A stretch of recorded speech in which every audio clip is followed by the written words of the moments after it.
Hi students, I am Malar. Welcome back to my channel. இன்னைக்கு நம்ம வீடியோல 12th standard maths chapter 9 example 9.14 பார்க்க போறோம். வாங்க என்ன क्वेश्चन கொடுத்திருக்காங்கன்னு பார்க்கலாம். Evaluate integral 0 to 1.5 that is greatest integer function. அதாவது bracket இல்லாம இது நல்லா கேர்ஃபுல்லா கவனிக்கணும். அதுக்காக தான் ப்ராப்ளத்துல கிளியரா கொடுத்திருக்காங்க. இந்த மாதிரி கொடுத்துட்டு greatest integer function அத ஷார்ட்டா எழுதியிருக்கேன். greatest integer function.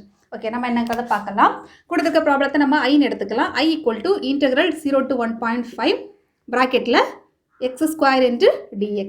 ஆர்டினரியை நம்ம இன்டெகிரேட் பண்ணிடக்கூடாது, தெளிவாக கொடுத்துருக்காங்க கிரேட்டஸ்ட் இன்டிஜர் ஃபங்க்ஷன். ஓகே இப்போ நம்ம என்ன பண்ணலாம்னா நம்ம ஒரு அசியூம் பண்ணிக்கலாம், அதாவது ஃபங்க்ஷனுக்குள்ளே இருக்கலாமா, இன்டெகிரலுக்குள்ளே இருக்கக்கூடிய ஃபங்க்ஷனை நம்ம கேங்கிற மாதிரி ஏதோ ஒரு மாறிலி எடுத்துக்கலாம் கே.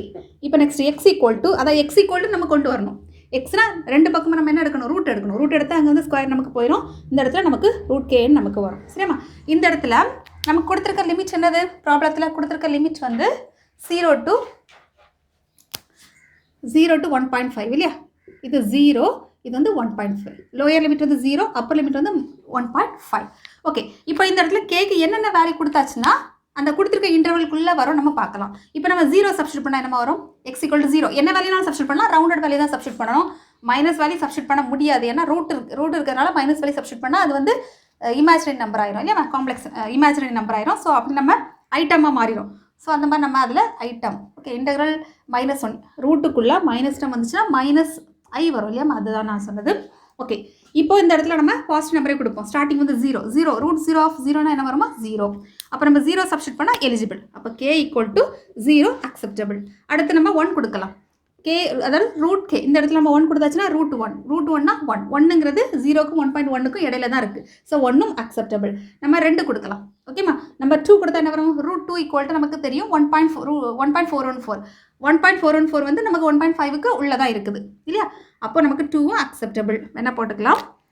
இது வந்து 1, அடுத்து 1.414, அடுத்து 3 கொடுத்து பார்க்கலாம். 3 கொடுத்தாச்சுன்னா என்ன வருமா, அது வந்து 3 கொடுத்தாச்சுன்னா 1.7 சம்திங் வரும். எனிவே 1.5 விட எக்ஸிட் ஆயிரும். ஸோ நம்ம 1.3 வந்து நம்ம கொடுக்க முடியாது, புரியுதா. அப்போ நமக்கு என்ன ரேஞ்சில் வரும், 0, 1, 2. அப்போ நம்ம லிமிட் எப்படிலாம் எழுதலாமா, இது வந்து 2 போட்டுக்கோங்க. இந்த இடத்துல ரூட் 2, இது வந்து 1, இது ரூட் 2. சரிம்மா, அதாவது ரூட் 2 தான் நம்ம 1.414 எழுதுனது, ரூட் 1 இருக்கட்டும். ஓகே இப்போ நம்ம இந்த கிவன் டைம் லைனை வச்சு நம்ம இன்டெக்ரல் போடலாம். இன்டெக்ரல் கொடுத்துருக்க ப்ராப்ளத்தை நம்ம ஸ்ப்ளிட் பண்ணலாம். i = இன்டெக்ரல் ஃபர்ஸ்ட் லிமிட் என்ன இருக்குமா, 0லேருந்து 1 இல்லை எழுதிக்கோங்க, இந்த மாதிரி போட்டுக்கோங்க. சரிம்மா, 0லேருந்து 1 அது வந்து ஃபஸ்ட்டு, அடுத்து 1லேருந்து ரூட் 2 இது வந்து ரெண்டாவது, ரூட் 2லேருந்து 1.5 இது வந்து 3. இது வந்து ப்ராப்பர்ட்டி, இன்டெக்ரல் ப்ராப்பர்ட்டி, புரியுதாம்மா. அதாவது 0 to 1.5ங்கிற இன்டெக்ரலை நம்ம ஸ்ப்ளிட் பண்ணுறோம்.